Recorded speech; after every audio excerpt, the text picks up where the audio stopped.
Fundamentalmente desde la Fundación ALEM queremos agradecer a tres ilustres expositores en este marco de debate que vamos a dar los próximos minutos, Argentina y su inserción internacional. Bueno, unas pequeñas palabras antes de introducir a los expositores. Fundamentalmente, como bien se planteaba en la convocatoria, Argentina durante 15 años, últimos 20 años, habrá que ver el periodo que tomamos, presentó una situación realmente de estancamiento en su inserción internacional en una serie de indicadores que, por supuesto, ellos van a analizar con más detalle, más precisión, pero fundamentalmente lo que tiene que ver con volúmenes, con precios, con diversificación de mercados, concentración, primarización de economía, estancamiento de la inversión extranjera directa, bueno, una serie de variables que indican una situación de bienestar en materia de inserción internacional del país. Argentina se fue de muchos foros, una cerrazón muy compleja desde lo político también, y bueno, el último año y medio, 2 años de gestión, esta gestión precisamente está buscando cambiar el rumbo, el timón en ese sentido, y en este sentido queremos, bueno, dar este debate, encontrar algunas respuestas a lo del pasado, cómo estamos actualmente y qué perspectivas tenemos para el futuro. Así que es un gran gusto. En primer lugar voy a presentar a Andrés López, economista e investigador del Instituto Interdisciplinario de Economía Política, correcto, de la Facultad de Ciencias Económicas de la UBA, entre, bueno, CONICET, entre tantos otros títulos y demás. Pero bueno, también tenemos la participación de Ricardo Carchoffi, economista también, del Instituto Interdisciplinario de Economía Política de la UBA, entre otros lugares. Y Miguel Brown, secretario de Comercio, funcionario de esta gestión, bueno, amigo histórico y también analista, especialista en todas las cuestiones vinculadas a comercio y demás. Andrés, ¿tenés la palabra? Bueno, ¿cuánto tenemos? ¿20 minutos? Sí, aproximadamente 20 minutos. Damos después un peloteo de preguntas. ¿Puedo? Voy a abrir.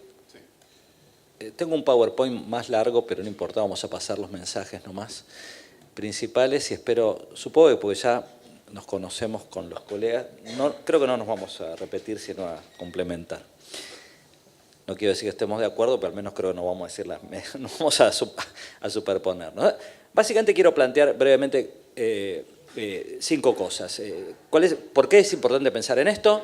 Segundo, un breve posicionamiento de dónde está lo global, porque si pensamos en inserción internacional tenemos que tener alguna idea de lo que pasa afuera.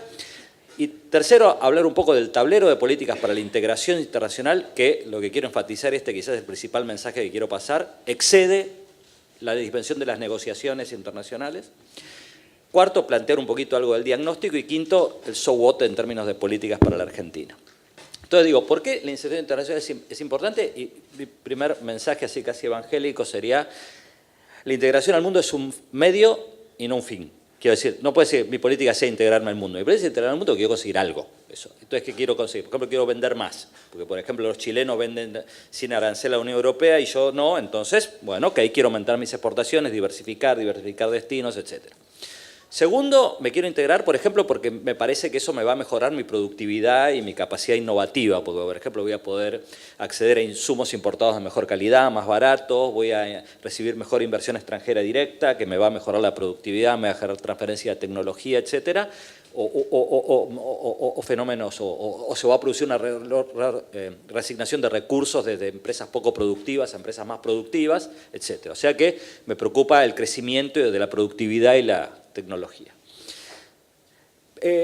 Tercero, me tiene que preocupar la cuestión del empleo y la equidad. ¿Cómo me va a impactar la inserción internacional desde el punto de vista de empleo y equidad? Que más bien la agenda, quizás desde un punto de vista de la Argentina, hoy el desafío es más bien defensivo. Es decir, nuestros sectores más sensibles o potencialmente débiles frente a la integración son muy trabajo intensivos. Entonces, en el contexto argentino, probablemente esos sectores sufrirían si se abrieran de una manera drástica, etcétera, y entonces nuestra preocupación quizás viene ahí por el lado de empleo y equidad, en el sentido que hoy probablemente una apertura como la que hubo en los 90, por ejemplo, generaría un empeoramiento no solo por el lado del empleo, sino también de la brecha distributiva. Y cuarto, lo que no voy a mencionar acá, pero es importante, es sustentabilidad. De algún modo yo tengo que pensar la integración desde el punto de vista de la sustentabilidad a largo plazo que involucra no solo la preservación del medio ambiente, sino una gestión racional de los recursos. Segundo, ¿dónde está el mundo hoy? Primero que hay un nuevo liderazgo del mundo, ya todos lo sabemos, y el liderazgo es Asia. 2 de las 3 principales países del mundo en términos de tamaños hoy son China y la India, ¿no? Digamos, en términos de PEP, si lo medimos PBI por PPP, o 2 de los 4 países son China e India. Esto es algo nuevo.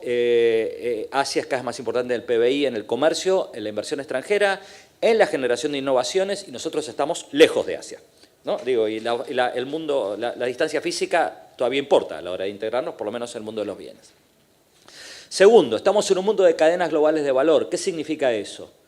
Significa que hoy los bienes viajan más de una vez. Antes, cuando uno pensaba en integración, hace 100 años, o sea, cuando David Ricardo escribía, Inglaterra exporta textiles y Portugal exporta vino. Ahora yo te digo, una cadena de valor es China exporta acero, Estados Unidos hace un auto y el auto va a Canadá. Eso es el acero viajó 2 veces. Pero también puede ser China exporta acero, Canadá hace un riel para un ferrocarril, Alemania hace el tren y el tren se termina usando en Brasil. O sea que el acero viajó 3 veces. 2/3 del comercio global es eso. Y eso implica que las políticas de comercio tienen que pensarse de un modo diferente. Antes yo decía, quiero fomentar la industrialización, protejo una industria. Esa era la vieja manera de pensarlo. Quizá uno podía estar de acuerdo, no, industria naciente, etc. Hoy es pegarse un tiro en los pies en la mayor parte de los sectores. Pues yo protejo esto y el señor que va a decir, pará, pues yo uso esto para exportar, ¿no? Entonces vos me estás queriendo proteger a X y me estás desprotegiendo a mí. Y entonces hay que pensar en las políticas comerciales a la luz de una realidad donde el mundo se ha fragmentado productivamente. Ojo, sin embargo, que ese proceso de fragmentación está bajo amenaza por 2 factores. A, lo que se llama reshoring, quiere decir, por ejemplo, un driver fundamental de las cadenas de valor es, por ejemplo, aprovechar ventajas salariales.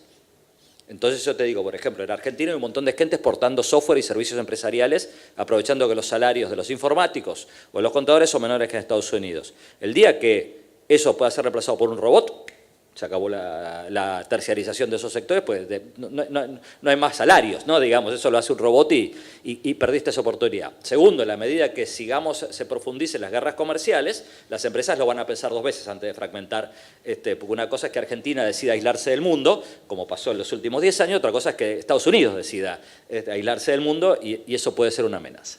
Tercero, como decía, para exportar y importar. Pero cuarto, la inversión extranjera y el comercio están cada vez más interrelacionados. Pues si hablamos de cadenas globales de valor y hablamos de un acero que viaja 3, 4, 5 veces por el mundo y termina en un tren, hay alguien organizando ese comercio. No es un comercio que el mercado junta a la gente. Hay empresas, líderes de las cadenas, que organizan esa división del trabajo. Entonces, cuando uno piensa en fomentar el comercio, atraer inversiones hoy está muy pegado a fomentar el comercio. Por eso en el mundo, y en Argentina se ha sumado esa tendencia, las agencias que antes teníamos de promoción de comercio ahora también promueven inversiones, porque en realidad muchas veces es el mismo negocio, ¿no? Digamos, una cosa lleva a la otra. Finalmente, como mencionaba, seguramente Ricardo y Miguel van a hablar más de esto, estancamiento del multilateralismo, es obvio para el que lee los diarios, y de los que se llaman megaacuerdos. Ahora, ¿qué pasa en el lado de la producción y la tecnología? Tenemos cambios notables. Por un lado tenemos que los servicios son cada vez más importantes, no solo en el empleo y el PBI, cosa que ya sabíamos desde hace mucho tiempo, sino también en el comercio. Y en particular un tipo de servicios que son los que se llaman en la jerga basados en conocimiento.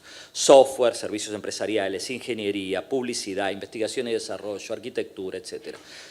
¿Cuál es la novedad? Eso hoy se puede exportar. Antes no, porque yo antes hacía contabilidad, de hecho empecé trabajando de asistente de un contador, algo bastante penoso, por cierto, para mí, y era imposible exportar servicio de contabilidad, porque traíamos papelitos y mandábamos papelitos. Ahora no hay ningún papelito que vaya ni venga y eso se puede hacer a distancia. Y eso involucra servicios que ya no son. Cuando yo empecé a estudiar economía hace 40 años, o 30 y pico, servicios era el patito feo del mundo de estructura productiva. ¿A quién le importaban los servicios? Porque era baja productividad, mercado interno, etc. Hoy hablamos de software, hablamos de ingeniería, hablamos de diseño, etc. Eso no tiene nada que ver con aquello. Pero los servicios no viven por sí solos. Buena parte de lo que pasa en la industria y en el mundo del agro y de los sectores primarios está basado con lo que llamamos servificación de la economía. Yo voy a un productor agropecuario de frontera y estoy usando un montón de servicios que ya no son solo el transporte, es GPS, es un sensor que tiene un software que permite dosificar el fertilizante, el agroquímico, etc.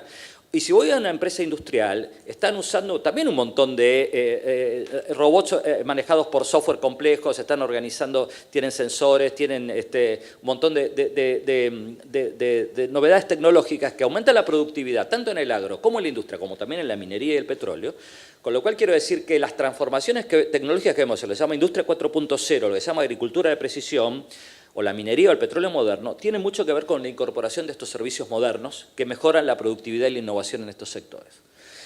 Por supuesto tenemos los nuevos paradigmas energéticos, de los cuales todos conocemos sus implicancias y sus posibles alcances, que también claramente van a impactar sobre los patrones de comercio, y finalmente la amenaza a la automatización de tareas, que realmente no tiene mucho sentido hacer pronósticos, y todos esos pronósticos que ustedes pueden leer van a perder tienen tanto fundamento como el horóscopo que leen a la mañana, realmente, y hay no mucho más, y creo que no estoy exagerando, porque son totalmente estáticos, basados en metodologías poco claras, pero está claro que algo va a pasar ahí y nos puede cambiar el patrón de ventajas comparativas. Por ejemplo, si de vuelta Argentina exporta 6.000 millones de dólares de servicios basados en conocimiento, si mañana la mitad de eso se automatiza, tenemos que buscar otra cosa que hacer.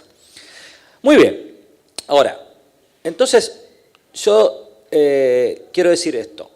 ¿Cuánto me queda, Ignacio? 12.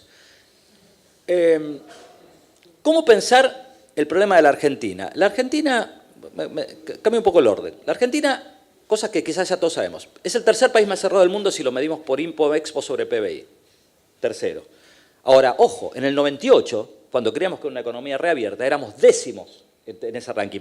Décimos para atrás, no décimos en más, décimos en menos. O sea que siempre, hace mucho que somos una economía cerrada, medida así, ¿no? Quiero decir, el comercio importa poco en términos del peso en el PBI, y sin embargo, cada vez que pasa algo en el comercio, tenemos un problema muy serio, ¿no? O sea, es algo curioso, ¿no? Digamos, ¿y por qué pasa algo muy serio? Porque en realidad somos una economía que demanda mucha importación para crecer y tenemos un patrón exportador que todavía está, si bien está diversificado, y yo miro los índices de concentración tradicionales, el grueso de esas exportaciones están bastante correlacionadas, porque yo puedo decir, claro, importo un montón de productos, trigo, maíz, soja, pero resulta que cuando hay una sequía todo cae, ¿no? Digamos, cuando bajan los precios todo baja, no es que yo exporto 10 productos industriales y cada uno tiene su vida, ¿no? Muchos de nuestros productos, los ciclos de precios están muy relacionados y los ciclos climáticos, etc. Con lo cual tenemos un problema que todavía nuestras exportaciones dependen mucho de recursos naturales.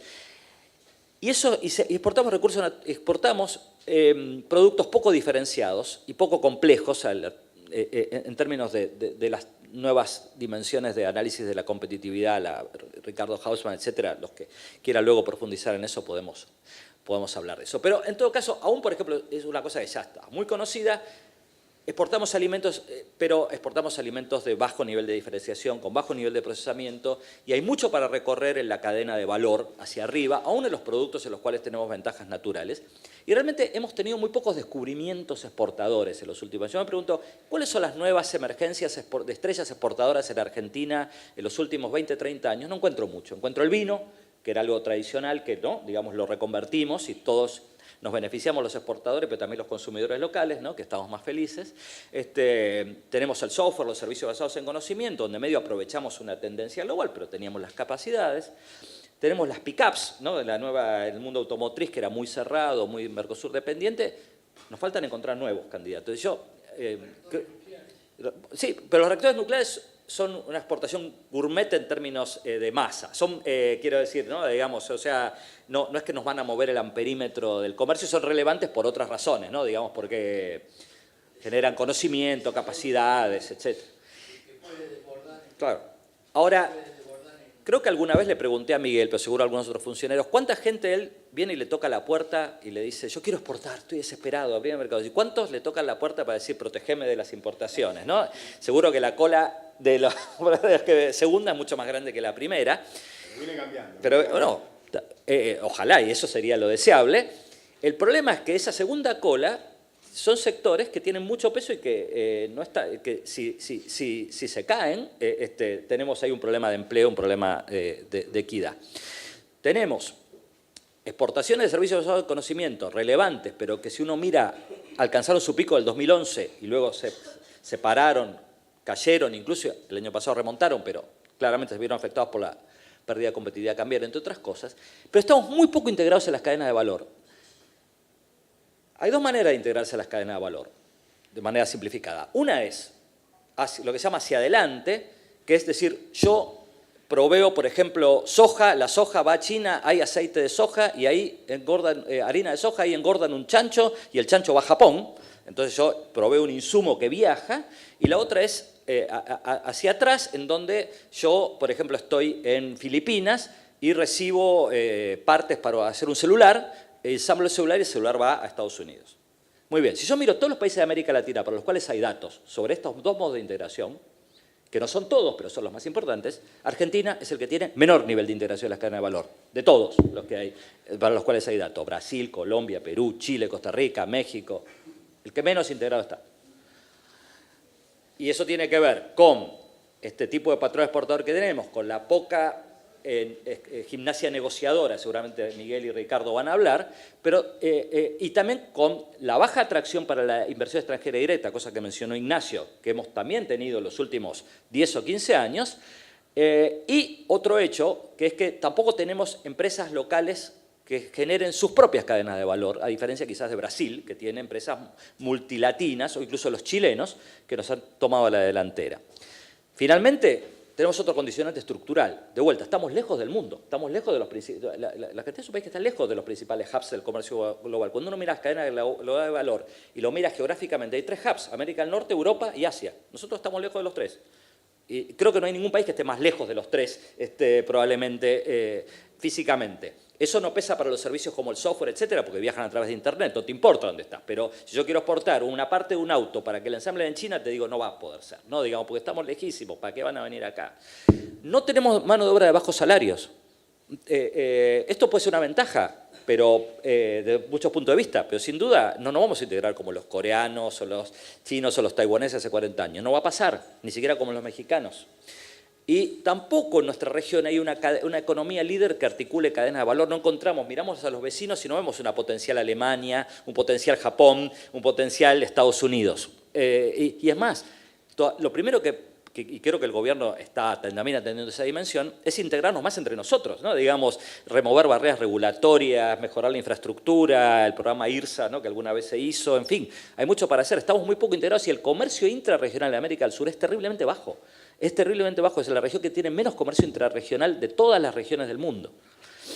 Entonces, ¿cómo superar esta situación? No tengo tiempo para ir en detalle sobre esto, pero yo digo que hay cinco dimensiones del tablero de política. Una es la que más uno asociaría con esto. Miguel seguramente está con los de la Unión Europea, ¿no? Tratando de decir, cerremos un acuerdo. Esa es la dimensión del comercio. O seguramente han simplificado los trámites de comercio, han hecho más fácil exportar, ¿no? Uno tiene toda esa política tradicional, ¿no? De apoyo al exportador, de acceso a mercados, etcétera. Que es el área esencialmente de Secretaría de Comercio, pero también de Cancillería, ¿no? De la Agencia de Comercio, etcétera. Ayudar a los exportadores. O facilitar el comercio y facilitar el acceso a mercado. Después hay un punto que es apoyo a las exportaciones, pero que no es acceso a mercado, sino que es decir, mira, yo quiero exportar por ejemplo, vinos a Estados Unidos. La verdad que necesito aprender qué clase de vino quieren tomar los estadounidenses. Seguramente no quieren tomar, si le queremos vender Bianchi Borgoña, que era lo que yo tomaba, ¿no? Digamos, hace 40 años, te digo, no gracias, ¿no? Digamos, acá eso no te lo vamos a comprar y vas a tener que aprender qué tipos de vinos quieren, cómo se venden, cómo se comercializan, los canales de distribución, cómo se propagandiza eso, ¿no? Digamos, cuál es el tipo que va a decir, sí, pero un Malbec argentino y es bárbaro, ¿no? Y otra gente lo lee y dice, mira. Entonces, toda una serie de información comercial, información técnica, ¿no? Sobre, quizás tenés que adaptar procesos, adaptar productos. Me contaba la gente de Arcor, por ejemplo, que descubrieron que en Japón nadie tiene una abrelatas en la casa. Entonces, si vos querés vender una lata de tomate, necesitas una abrelata, nadie te va a comprar. Entonces tenés que vender latas de tomate como si fuera una pelota de tenis, ¿no? Digamos que se abra... Bueno, parece una pavada, pero si vos no te enterás, nunca vas a exportar. Eso es una segunda dimensión de tablero político que tiene que ver con apoyo técnico financiero. Por supuesto, muchos exportadores necesitan no solo acceso al crédito, acceso a garantías, que es una cosa, ¿no? Digamos, súper relevante en muchos sectores, y todo eso es una política pública que, por ejemplo, puede ser el VICE, puede ser la Secretaría de Comercio, también la Secretaría de Transformación Productiva, etc. Tercero, de vuelta, la inversión extranjera directa. No se trata ya solo, ningún país dice, vengan a invertir porque somos buenos.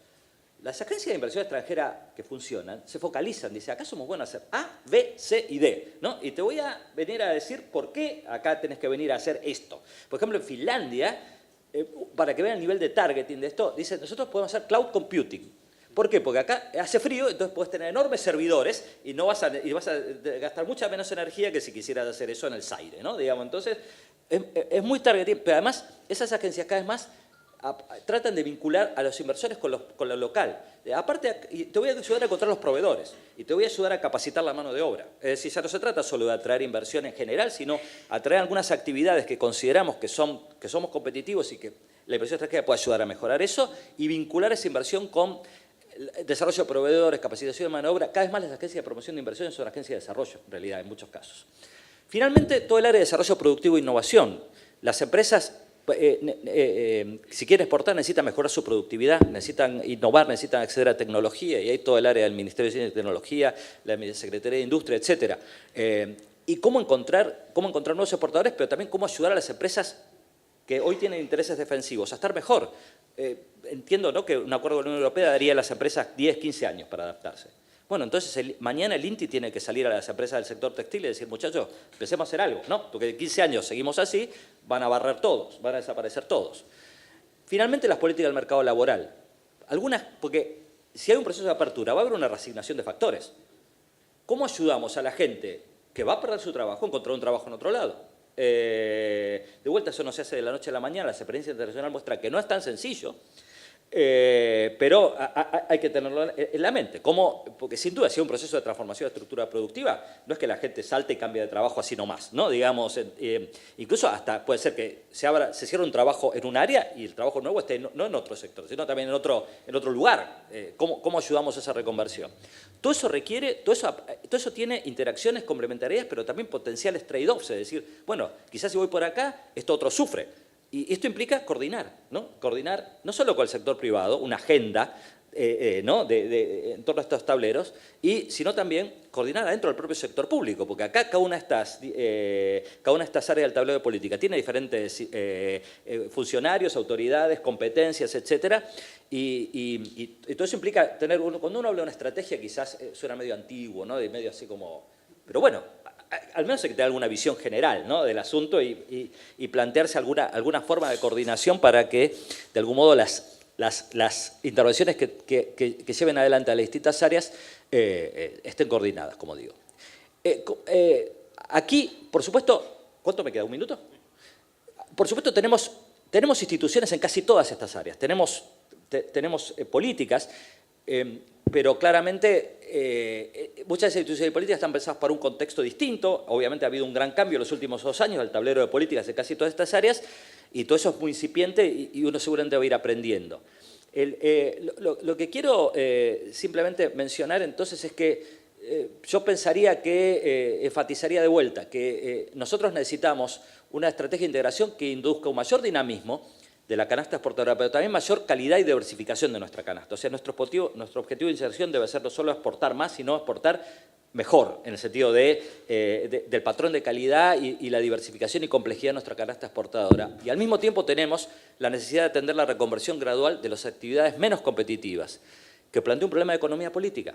Porque la verdad es que sale más en el diario, ¿no?, una noticia de cerró una empresa de 100 tipos que alguien ganó un mercado en Tailandia para exportar aire acondicionado. Eso, lo segundo, no emociona a nadie. Lo primero, en cambio, es políticamente complicado. Y todos estos procesos llevan tiempo. Y, por supuesto, la macro y las instituciones están por ahí arriba y uno no las puede controlar desde este tablero, pero si uno no trabaja en la micro y coordinadamente en estas distintas dimensiones, entiendo que no vamos a lograr estos objetivos que a mí al menos me parecen relevantes. Y entonces uno tiene que hacer una serie de acciones generales que el gobierno las tiene en la agenda, como infraestructura, logística, simplificación regulatoria, estructura tributaria, etcétera, reducción de las barreras paralancerias para reducir el sesgo exportador, reforzar la integración regional, las negociaciones con la Unión Europea, etcétera. Pero yo haría mucho énfasis en los otros 4 ámbitos del tablero de políticas. Apoyo a los exportadores para identificar exportadores pioneros, para mejorar su información, su capacidad de acceso a mercados, etc. el apoyo al desarrollo productivo y la innovación, la atracción de inversión extranjera directa en coordinación con objetivos de integración comercial y de desarrollo de proveedores y tecnología local, y finalmente las políticas del mercado laboral de reconversión y generación de nuevas capacidades para los trabajadores afectados. Bueno, dejo acá y en todo caso después seguimos si hay preguntas. Dos desafíos. El primero es cumplir con el tiempo que se me ha asignado. No sé si lo voy a cumplir.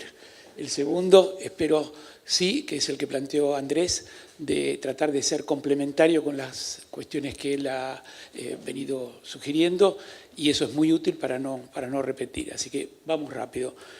Yo quiero hablar de tres temas, básicamente.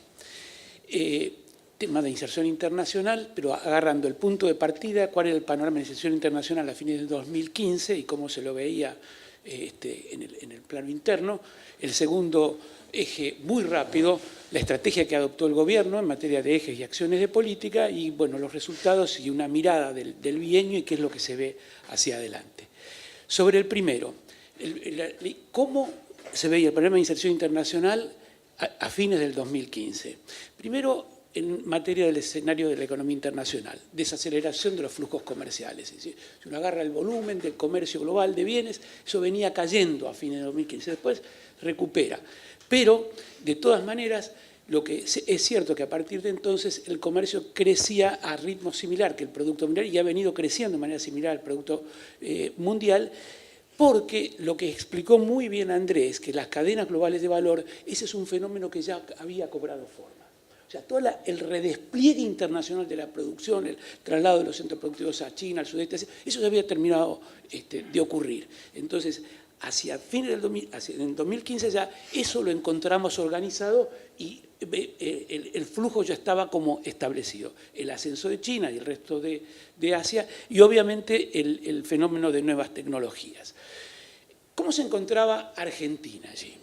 Con una economía cerrada. Y no solamente cerrada por lo que en realidad nuestra estructura arancelaria tiene que ver con el arancel externo común, el Mercosur, nosotros formamos parte de un bloque comercial que es el Mercosur, pero cerrada por las políticas, sobre todo de administración y de control de importaciones, por litigios que nos generaban litigios con nuestros socios comerciales, que había generado demandas en la OMC. No, habíamos agotado el crédito externo, teníamos reclamos judiciales con los acreedores, en el CIADE nos hacían juicio tras juicio, teníamos escasez de reserva y controles cambiarios, teníamos aislamiento y desinterés por la presencia en los ámbitos multilaterales y regionales, donde Argentina había tenido una participación activa tradicionalmente. Habíamos perdido, ya esto se dijo, participación en los flujos de IED. La IED en la región iba a Brasil, a Colombia, a Perú y a Chile. A nosotros no nos tocaba, pero ¿qué fenómeno había ocurrido? Que nos vinimos acercando crecientemente a China. En el año 2014 el gobierno firma la primera batería de memorándum de entendimiento con China y en el año 2015 se perfecciona con el Acuerdo de Asociación Estratégica Integral. No es cualquier cosa, y eso está. Y los textos y los compromisos y obligaciones están ahí planteados. Se dieron varias cosas en ese acuerdo de asociación estratégica integral porque teníamos urgencia de financiamiento con el swap de monedas y demás. Digo de paso que Brasil tiene un acuerdo similar, pero no entregó las mismas cosas que entregamos nosotros en el acuerdo de asociación estratégica integral, entre ellos compras gubernamentales y adjudicación directa y cuestiones migratorias. Bien, ¿qué le pasaba al comercio de bienes, que es en el gráfico Bueno, sencillamente que durante varios años Argentina fíjense la línea celeste, había venido gozando de superávit comercial, ese superávit comercial se va erosionando y llegamos al 2015 con un pequeño, pero déficit comercial al fin. Entonces, el famoso superávit de comercio, que en su momento estuvo también empatado con el superávit fiscal, se había ido. Esta era la situación en el marco de una economía cerrada, sin reserva y con crédito internacional agotado. Bien, En ese relacionamiento comercial que yo les dije, especial con China, va surgiendo este vínculo. China se transforma en el segundo socio comercial de la Argentina bajo estas características, donde venimos generando un déficit estructural en materia de comercio con China, caracterizado por una enorme concentración de nuestras exportaciones. 85% de las exportaciones argentinas a China son 5 productos, mientras que las importaciones chinas están divididas en una veintena o más de ítems en la cuenta de compras. Esta es nuestra relación. Además, obviamente, China invirtió en distintos sectores, desde el agro, las finanzas, la minería, etc. Eso es lo que se vino gestando. Ciertamente, en parte esto es un fenómeno de la expansión china en la región, pero se dio acá de un modo muy peculiar y esto está acá con nosotros y hay que atenderlo. Bien, ¿qué es lo que hace el gobierno cuando encuentra ese estado de situación? Y me voy a permitir, Miguel, interpretar lo que hizo el gobierno. Obviamente es el campo de él. Bueno, él anunció y trabajó en lo que él ha denominado la inserción internacional inteligente. Yo diría que es la expresión que sintetiza la estrategia. Y esa estrategia primero se la planteó como una normalización de la relación con el mundo. Miren, esto así no va, es un non sequitur. Tenemos que normalizar nuestra relación con el mundo. ¿Se acuerdan que la normalización también estuvo empleada para el ámbito de las políticas domésticas? E invirtió no solo medidas que ahora os voy a reseñar muy rápido, sino que hubo un compromiso, no fue una cuestión menor, hubo diplomacia presidencial. El presidente tomó esto en la agenda, sin duda, y diría yo que tomó más exposición que quizás que lo que acompañó el resto de la administración. Creo que ¿cómo podríamos sintetizar estos ejes de política en materia de inserción internacional del gobierno? Es de la siguiente forma. En primer lugar, se lanzó por una apertura de mercados y de negociaciones. O sea, abrió la batería de negociaciones. Lo primero, decidió fortalecer el Mercosur. Eso es una decisión estratégica, o seguimos con el bloque o no. Un impulso, como dijo bien Andrés, a la Alianza del Pacífico. Le dio un nuevo dinamismo procurando cerrar el acuerdo con el Mercosur en la Unión Europea. Obviamente un acuerdo comercial de estas características uno necesita 2 en la pareja, no es una cuestión de uno solo, y en realidad el Mercosur son 4. La negociación con México, con Chile, con China, Japón, etc. Hay una serie y un esfuerzo muy grande en materia de apertura de mercados de agroindustria. Ahí está también la situación del biodiesel y algunos ejemplos particulares como episodios que hubo que salir de urgencia a resolver el problema del aluminio y el acero. Le dio una importancia al comercio de servicios, reconociendo este hecho que denotaba Andrés, tanto en el desarrollo interno, pero también para el comercio, no voy a entrar en detalles.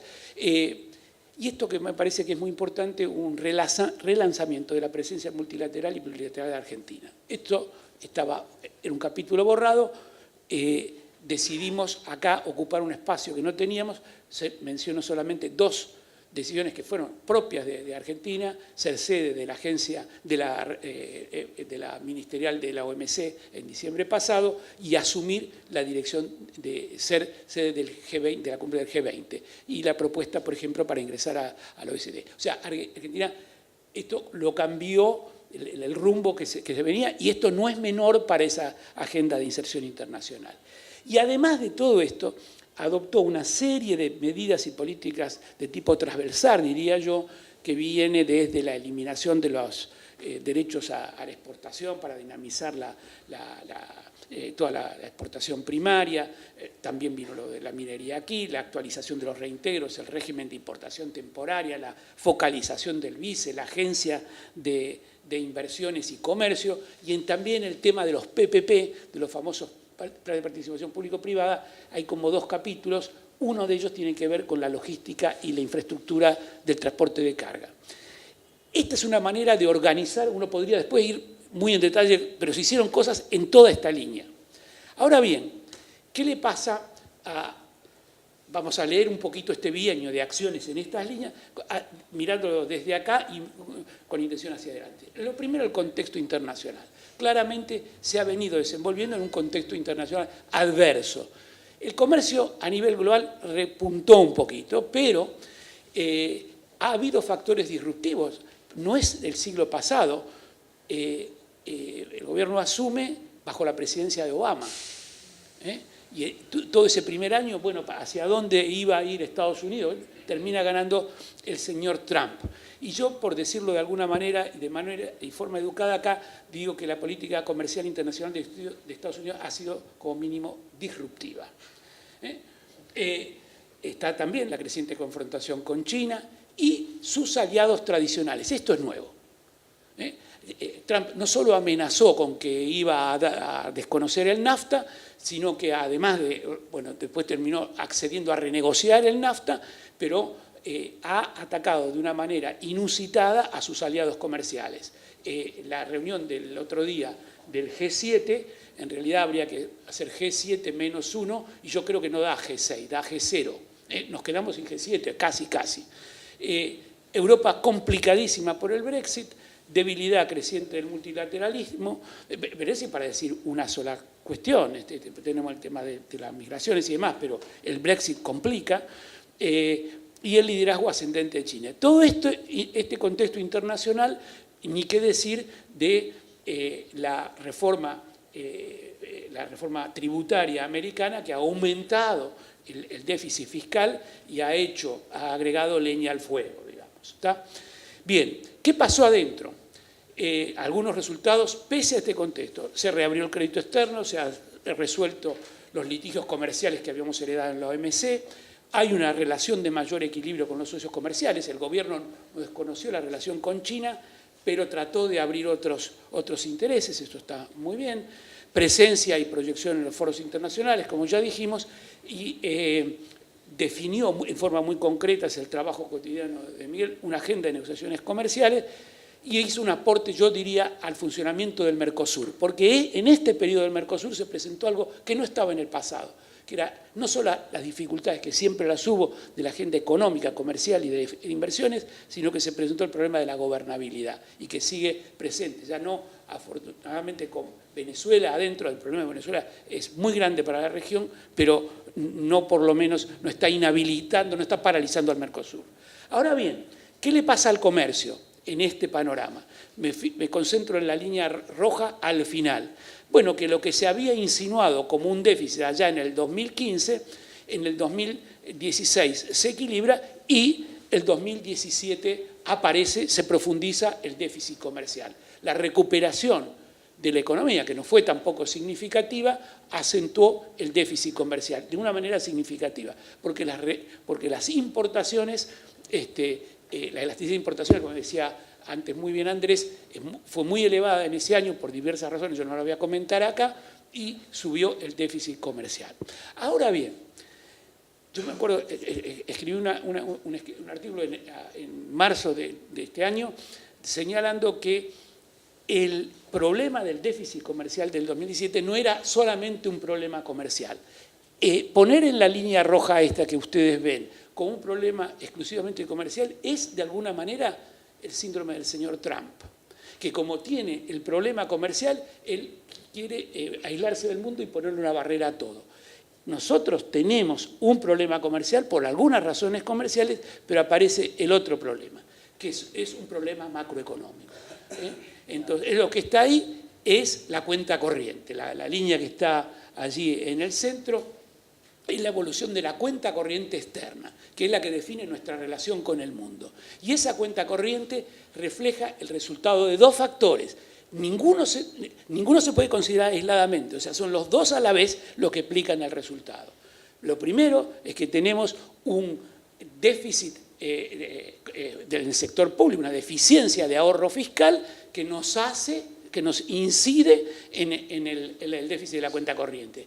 Y la segunda cuestión es que tenemos, si bien un superávit del ahorro del sector privado, un superávit que como bien marca acá un descenso. Y lo que ocurrió en el 2017 es que, si bien en el sector público se corrige un poco y el déficit, digamos, mejora con respecto a la situación anterior, la ecuación privada, el ahorro privado cae, por la recuperación económica y tenemos un déficit en la cuenta corriente. Son las dos cuestiones.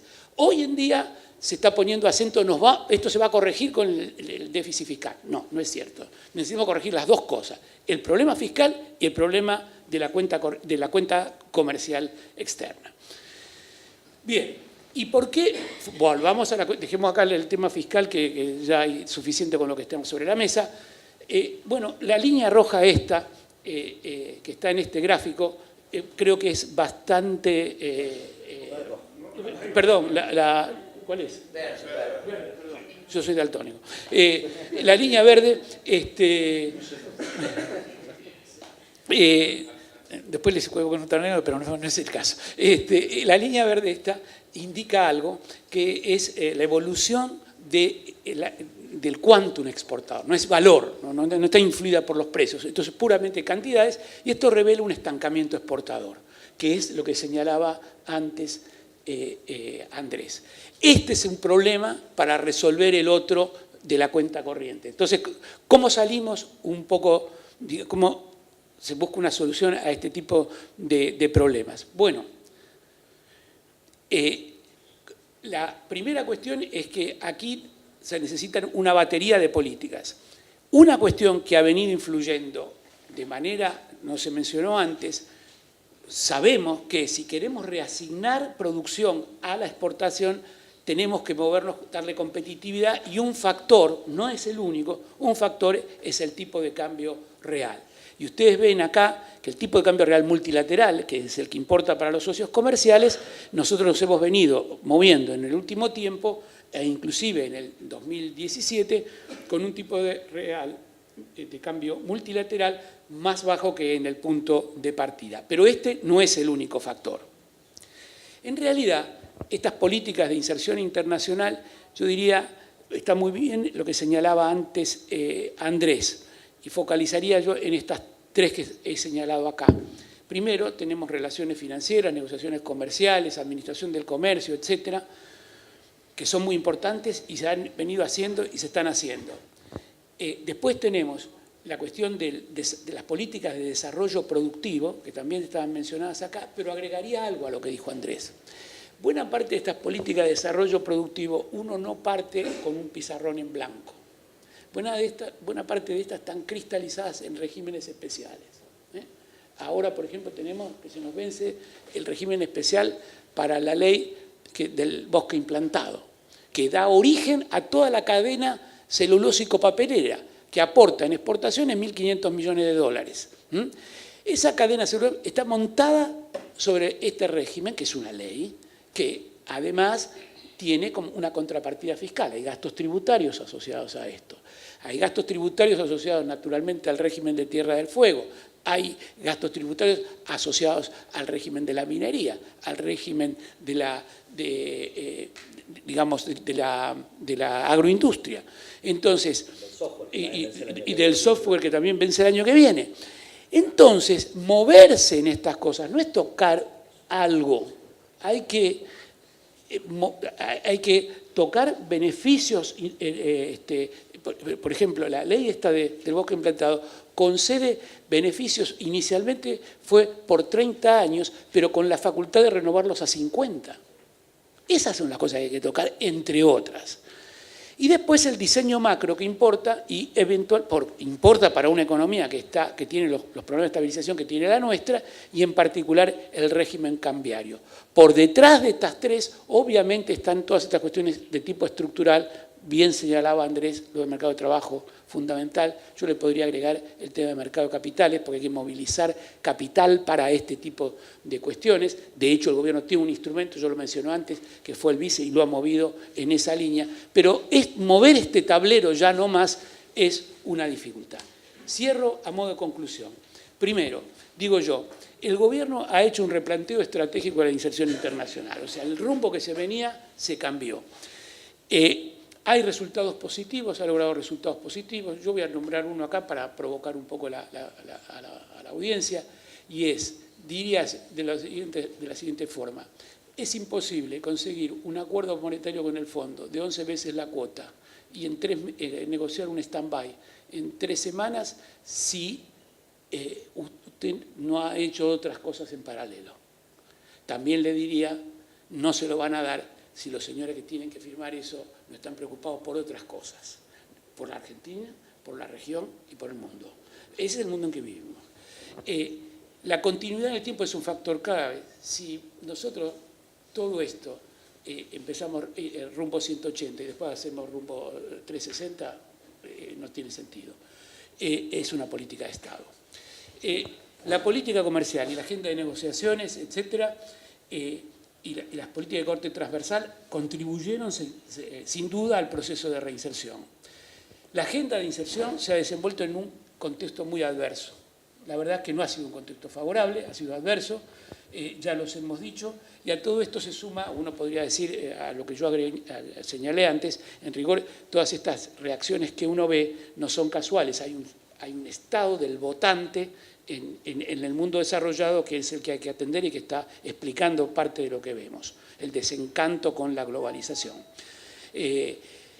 Bien, América del Sur en particular ha tenido un desafío, la crisis de Brasil no estaba en la agenda de una manera tan profunda como se ha venido y todavía no está resuelto, y el Mercosur sigue planteando problemas del comercio intra y de ganar, de afirmarse en la agenda externa y de gobernabilidad también. Después, es cierto que quizás frente a todo esto el gobierno alentó expectativas de rápidos resultados en procesos que no están bajo su control. Y esto es muy importante, porque uno puede querer hacer un acuerdo, pero los acuerdos no dependen de la voluntad de uno, sino que es lo que está del otro lado. O la inversión extranjera no es que viene solamente porque dijimos, miren, las reglas de juego y el clima de negocios es distinto, tienen que pasar una serie de cosas para que todo esto transcurra efectivamente. El diseño macro condiciona siempre y lo va a condicionar la estrategia de inserción, eso es inevitable, no hay forma de pensar estrategia de desarrollo productivo, promoción de exportaciones o lo que fuere, en ausencia del trasfondo macro, eso condiciona. Y aparentemente, digamos, si uno dijera, bueno, todo esto, ¿por dónde se le puede levantar la apuesta? Es hacia poner en marcha una agenda exportadora, movilizando todos estos instrumentos que ya están en juego, pero de alguna forma nucleándolos, dándole una orientación rectora y pudiendo, digamos, tratar de mover el amperímetro exportador. Allí mi reflexión sería que subrayo lo que dijo Andrés, esos procesos llevan tiempo, no son instantáneos y además no hay bala de plata. No hay bala de plata, o sea, no es que con una cosa uno resuelve todo. Tomen la publicación del INDEC, vean los complejos, la lista de complejos exportadores. Sí, obviamente, cereales y oleaginosas se lleva casi el 40%, pero después está, todo esto, después le sigue la automotriz, 6-7 mil millones de dólares, pero después está repartido en toda una serie que ahí va desde la historia del Malbec y la uva con 1.000 millones de dólares, el complejo maderero, 1.200. Y bueno, y así ustedes tienen, y cada uno requiere, no se puede cortar todo con la misma tijera, necesita una batería de medidas específicas, orientadas a esos sectores, modificar leyes y convencer a sectores. Esto, como decía Andrés, la economía política de esto es tan importante como eso. Muy importante la idea de Argentina necesita, yo no lo he dicho, nosotros en función de nuestra estructura exportadora, que somos competitivos en agroindustria, recuerden que la agroindustria fue el capítulo excluido de los acuerdos de la OMC. No hay un acuerdo internacional de agroindustria y los aranceles son más altos que en el resto. Y además decía Andrés, exportamos productos de bajo valor agregado, no obstante que somos agroindustria, la expresión a veces de Macri, granero del mundo. Sí, pero supermercado del mundo. Pero para pasar al supermercado hay que elaborar, hay que agregar valor y eso tiene barreras arancelarias. No es lo mismo exportar café en grano, que no exportamos, que exportar la cápsula. Que el primer país exportador de eso es Suiza, en valor, curiosamente, Italia. Bien, entonces, este es el desafío. No es sencillo, como decía Andrés, inversiones y comercio vienen juntos, inversiones, comercio, regla de juego, todo eso viene juntos. Y este es un camino de largo aliento, las soluciones no están a la vuelta de la esquina. Termino acá, discúlpame. No, por favor. Gracias. Gracias. Bueno, gracias por la invitación y voy a aprovechar que Ricardo terminó con el desafío de exportar para empezar con una frase que encontré de Raúl Alfonsín de la apertura de sesiones ordinarias del Congreso de 1986, donde dice: hoy no existe nación en el mundo que no entienda que para proveerse de las materias primas, insumos, bienes de capital y tecnología que son necesarias para su desarrollo, es imprescindible vender al exterior, y también que para vender se impone comprar más. 1986, antes de las cadenas globales de valor, antes de todo esto que discutimos, ya estaba habiendo esta necesidad para la Argentina, y hoy nuestro gobierno, como bien dijeron ambos, está alineado en esa estrategia. Porque al final del día el objetivo central que nosotros tenemos que perseguir es el desarrollo. Tenemos que convertirnos en un país desarrollado, y un país desarrollado tiene la característica de que tiene sobre todo salarios altos y empleo para todos los que quieren y pueden trabajar. Y con esos salarios altos, con esos ingresos altos, financia un estado de bienestar, financia la educación, la salud, la inversión en infraestructura, etcétera, etcétera, necesaria para tener una sociedad equitativa, justa, y que además alimenta el futuro, digamos, crecimiento con ciencia, tecnología, educación, etcétera. Entonces, lo primero que tenemos que mirar es en qué somos distintos a los países desarrollados. Y digamos, para no hablar de todos los temas, si hablamos de esta cuestión en particular que venimos hablando de la inserción internacional, es que hoy todos los países que tienen un alto nivel de desarrollo y a los que nos queremos parecer están fuertemente integrados a la economía internacional. Entonces no hay duda que ese tiene que ser nuestro punto de llegada. Podemos discutir el ritmo, si lo hacemos a lo bestia, como fue en los 90, de un día para el otro, claramente no, nosotros no pensamos que ese es el camino. Pero tampoco puede ser el camino la fantasía de vivir con lo nuestro, que nos quiso vender el gobierno anterior y nos dejó, como bien mostraban, con años de deterioro en la exportación, en la creación de empleo, aislándonos del mundo y dejándonos sin la posibilidad de futuro. Entonces, lo que nosotros hemos planteado en estos 2 años y medio es un punto intermedio, es una integración, digamos, Ricardo usó la palabra inteligente, a mí no me gusta usarla, prefiero decir una integración gradual, paso a paso, estilo Mostaza Merlo. Sí, ya sé, pero a mí no me gusta, me parece presumir, como que, ¿viste? Pero está bien,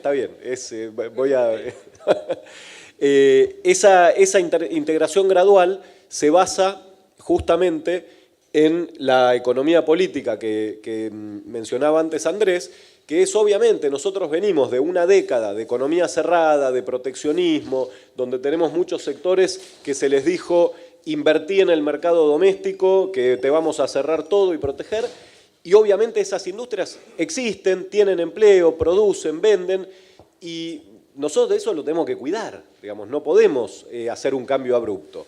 Lo que sí tenemos que hacer es decir, bueno, a ver, ¿hacia dónde vamos? Vamos hacia una economía integrada, hacia una economía competitiva. Te vamos a marcar el rumbo de manera gradual con acuerdos internacionales, como por ejemplo el acuerdo Unión Europea-Mercosur, que lleva a una desgravación gradual de los aranceles en periodos de 10, 15 años, más lo que tome negociar el acuerdo, y en el interín vamos a llevar adelante una serie de políticas productivas que van a permitir que vos compitas de la mejor manera posible. Esas políticas incluyen el plan de infraestructura, la inversión en energía, la reforma tributaria, la reforma laboral, que ojalá podamos avanzar más de lo que ya se hizo con las ART, los juicios laborales, etcétera, pero todas medidas que hacen a la competitividad de la economía y a que más empresas puedan efectivamente integrarse en estas famosas cadenas globales de valor, superando los desafíos que tenemos, que como bien dice Andrés, son reales. Estamos lejos, hemos estado afuera mucho tiempo y digamos, recorrer ese camino nos va a llevar mucho trabajo conjunto, no solo del gobierno, sino de las empresas, del sistema universitario, de capacitar a los jóvenes para que se integren en ese mundo. Así que tenemos por delante un gran desafío, pero tenemos que encararlo. Si no lo encaramos nos vamos a quedar afuera, el mundo avanza cada vez más rápido y es cierto que el panorama internacional es complicado, pero yo voy a postular que es menos complicado de lo que parece y que nosotros tenemos que persistir en este rumbo. Primero, el comercio mundial sigue creciendo. Digamos, si vemos en el año 2017, digamos, el comercio mundial creció más rápido que la economía global, es algo que no pasaba hace unos años. La cantidad de acuerdos internacionales viene creciendo vertiginosamente y en los últimos 10 años se han firmado más de 110 acuerdos bilaterales o plurilaterales de integración comercial. Y además, como decía Andrés, estamos cerrados hace mucho nosotros. Nosotros somos, digamos, las oportunidades que estamos aprovechando del mundo es el circulito amarillo. Si quieren, suponiendo que sea cierto que el mundo se está cerrando, que se está complicando, hemos pasado del circulito violeta al azul, pero todavía hay mucho que nosotros podemos hacer para aprovechar en el mundo y eso lo estamos haciendo y se ve con, por ejemplo, los acuerdos para abrir el mercado de carne bovina en China, los limones a Estados Unidos, la negociación con acero con Estados Unidos. O sea, estamos en estos 2 años empujando nuevas oportunidades para nuestros exportadores. Y voy a pasar rápido porque creo que ya han definido bastante bien las políticas que hemos tomado en estos 2 años, pero hemos arrancado con un shock de normalidad. Digamos, veníamos, insisto, entre 2011 y 2015 las exportaciones cayeron un 30%, perdimos a miles de pymes y empresas exportadoras, había más de 15.000 empresas exportadoras en 2011, en 2015 eran menos de 10.000. Y todo esto producto de lo que ya sabemos, el cepo, las obligaciones de liquidar divisas, las DEJA y toda una serie de medidas que hacía imposible exportar, comerciar y demás. Todo eso lo desarticulamos muy rápido, por eso lo llamo shock de normalidad. Y no olvidemos que nuestros competidores decían que esto era una locura, que era imposible, que no se podía, y sin embargo se hizo, y se hizo con una transición suave.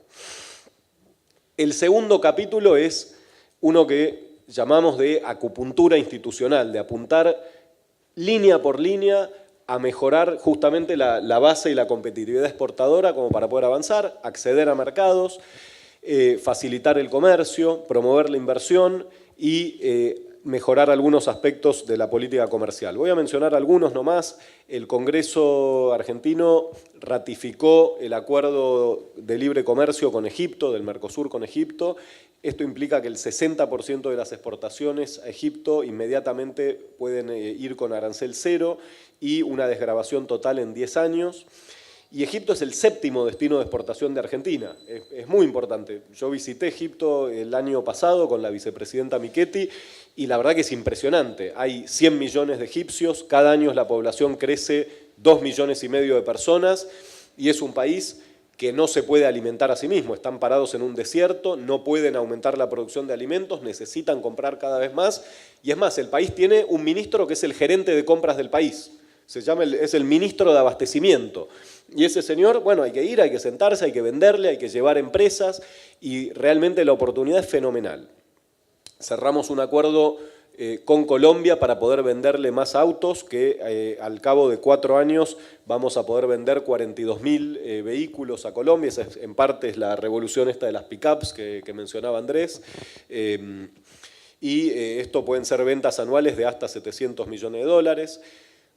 Con Brasil hemos aprobado el acuerdo de doble tributación para los servicios. Esto es clave. Brasil importa, creo que 12.000 millones de dólares de servicios de alto valor agregado y Argentina le compra, creo que menos de 100 millones de dólares. Eso es básicamente porque un exportador de servicios que le vende a Brasil tiene que pagar impuestos acá, ganancias, IVA, etcétera, y después tiene que volver a pagar ganancias en Brasil. Nosotros logramos actualizar el acuerdo impositivo con Brasil para que pueda, aunque sea, deducir una parte de eso, y eso va a permitir, el Congreso argentino ya lo votó, ahora en Brasil lo está, creo que ya pasó la Cámara de Diputados, está en el Senado. Una vez que eso esté plenamente operativo, muchos exportadores de servicios van a poder aprovechar el mercado de Brasil. Entonces, este tipo de acuerdos son acuerdos concretos, apuntan a consolidar el mercado regional, a abrir nuevos mercados y después, por supuesto, está el gran desafío del acuerdo con la Unión Europea. Otro ejemplo, el programa de Exporta Simple. Permitimos que una pyme pueda exportar de manera directa usando un courier, la suma de hasta $600.000 por año, envíos pequeños, y esto ha sido una explosión. Entró a funcionar en diciembre y desde entonces hemos tenido ya más de 600 exportaciones, hay 200 empresas nuevas que antes no exportaban, que empezaron a exportar por primera vez y estamos convencidos que ahora con la mayor competitividad cambiaria va a haber muchas más empresas, muchas más pymes que se van a animar a exportar. Y esto es una manera de que justamente más empresas se animen, porque muchas han quedado desalentadas después de 10 años donde le dijimos, el gobierno le decía, no exportes, dedícate al mercado interno, hace otra cosa, de golpe les cuesta animarse. Y esta es una manera muy fácil de hacerlo, con el cual saltean todos los trámites burocráticos. Estamos avanzando en la ventanilla única de comercio exterior, que es un programa fenomenal. Para que se den una idea, en 2016 los trámites de comercio exterior más relevantes involucraban por lo menos 8 organismos, más de 200 trámites para una exportación, digamos, típica, exportar pollos, por ejemplo. Y el proyecto apunta a que haya un único lugar donde un exportador o un importador pueda ir y que todos los trámites estén online, sean sencillos y sean rápidos. Se reducen los tiempos y los costos, es mucho más transparente y facilita los controles. Para que se den una idea, hoy el exportador, por ejemplo, tenía que ir a cada uno de los organismos, por ejemplo, al SENASA, digamos, a la Secretaría de Comercio, a distintos lugares, a buscar papelitos. Bueno, por eso, después juntaba todos esos papelitos en una carpeta, va a la aduana, y después ahí lo agarra el verificador aduanero que dice, bueno, a ver, este papel lo tenés, este no, y de golpe te dice, no, este que tenés está mal. Entonces no de vuelta o te pide plata, digamos, todas cosas nefastas. En 2016-2017, ¿qué hicimos? La primera etapa, digitalizamos la parte esta de trámites. Ahora el exportador no tiene que ir a cada uno de estos lugares, sino que lo hace todo de manera digital. ¿Y a dónde va la siguiente etapa, que va a terminar, por lo menos para una parte sustantiva del comercio a fin de este año? Es que todo es digital. Todas las oficializaciones, digamos, y las autorizaciones de terceros organismos se hacen antes en la BUCE y el verificador aduanero no tiene la discrecionalidad para pararte un trámite porque dice que tal cosa, que el SENASA, no sé qué. Vos decís, no, señor, el SENASA ya me dio el ok, usted solamente me puede revisar si tiene una duda, digamos, de riesgo de canal rojo, digamos, que sea que por alguna cuestión física vea algún riesgo, pero no me puede parar por los trámites y eso realmente va a acelerar y facilitar mucho el comercio. Hemos simplificado también los regímenes que facilitan la inversión, sobre todo en maquinaria, bienes de capital.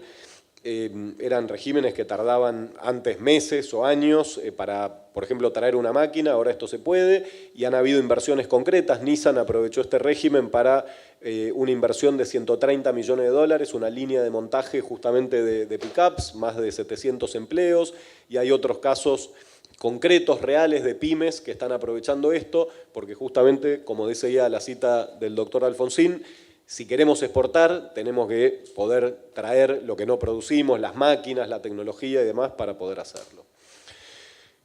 Otro ejemplo de sentido común, digamos, acá tenía la baja de aranceles de computadoras. Las computadoras en el siglo XXI son un insumo clave para cualquier pyme, para cualquier escuela, cualquier universidad, cualquier familia.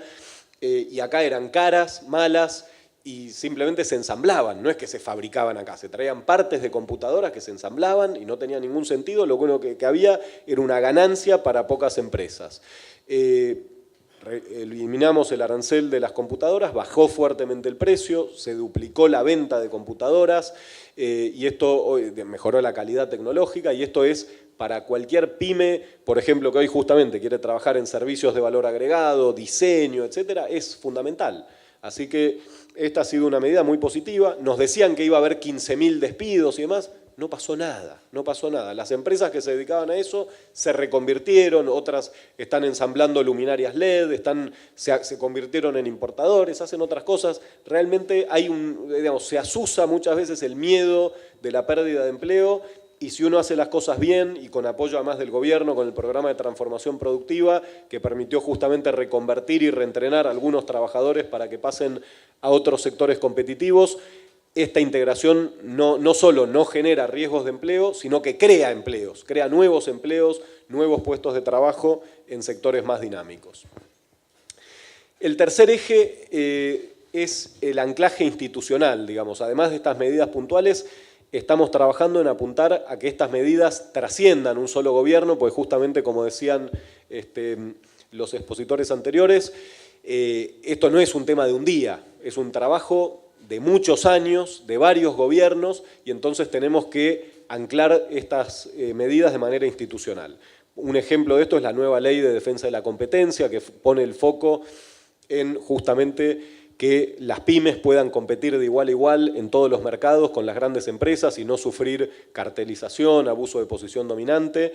Y acá quiero reconocer sobre todo al diputado Mario Negri de la UCR y además a la doctora Carrió, que impulsaron esta ley en la Cámara de Diputados y que, bueno, por suerte se pudo aprobar y ya estamos ahora trabajando en la conformación de la Autoridad de Defensa de la Competencia, que va a ser muy importante desde el punto de vista institucional. Mencioné antes el acuerdo Mercosur-Unión Europea. Este es un acuerdo clave, es un acuerdo que tiene un gran valor institucional, porque nos integra con el 20% del PBI, con un mercado de altísimos estándares, de altos salarios. Entonces, justamente no es un mercado con el que hay un riesgo competitivo de decir, bueno, vienen, nos invaden las importaciones, por ejemplo, chinas, que hacen dumping, hacen competencia desleal, etcétera, etcétera. No, es Europa, es un país rico, obviamente es competitivo en muchos sectores, vamos a tener que ponernos a tono, pero un empresario serio que a uno le da 10, 15 años para adaptarse, para invertir, para reentrenarse y demás, tiene que poder competir con su par europeo. Digamos, si no, no es serio. Acá parados en la Argentina, no podemos decir seriamente que en 10, 15 años no podemos competir con una empresa europea con los salarios que tienen, con los estándares que tienen. En general, obviamente puede haber algún caso que efectivamente sea difícil y sobre esos casos vamos a trabajar y vamos a ayudar a las empresas a reconvertirse y sobre todo a los trabajadores. Pero como regla general es un gran acuerdo, nos da un acceso a un mercado de 600 millones de consumidores, uno de los mercados más ricos del mundo y sobre todo, como digo, nos integra en estas cadenas de valor. Uno de los mayores impactos que hemos visto luego de que otros países firmaran acuerdos con la Unión Europea, por ejemplo, Egipto, Marruecos, México, Chile, es un crecimiento exponencial de la inversión en esos países. Y no solo europea, después viene la inversión japonesa, americana, que dice, bueno, ahora invierto acá y desde acá le puedo vender al mercado europeo. Entonces, es un acuerdo clave, no solo, digamos, por las inversiones, por el comercio, pero también por el anclaje institucional que nos da. Bueno, paro ahí porque si no se hace demasiado largo, pero solamente quería mencionar, bueno, no puedo ir para atrás, ahí está, pero algunos de los resultados, digo, logramos frenar la caída de las exportaciones y en este primer cuatrimestre han crecido 10% con respecto al año pasado, o sea, vemos algún repunte y pensamos que ahora también con el tipo de cambio va a haber un poco más de crecimiento. Las exportaciones industriales son las que más han crecido, mucho a Brasil también, pero también extrazona. Y hicimos un cálculo que es apuntar a medir lo que son las exportaciones de productos diferenciados, justamente. No los commodities, digamos, sino productos que tienen valor agregado, ya sea industrial, agroindustrial y demás, y estas crecieron 14% en este último año, así que son señales positivas. Obviamente falta mucho, tenemos que seguir trabajando, pero creemos que este es el camino y creemos que tenemos que, de vuelta, ser claros de cuál es el rumbo y trabajar de manera seria, sólida, consistente para llegar a ser un país desarrollado. Y estamos convencidos que juntos lo vamos a poder hacer. Así que muchísimas gracias.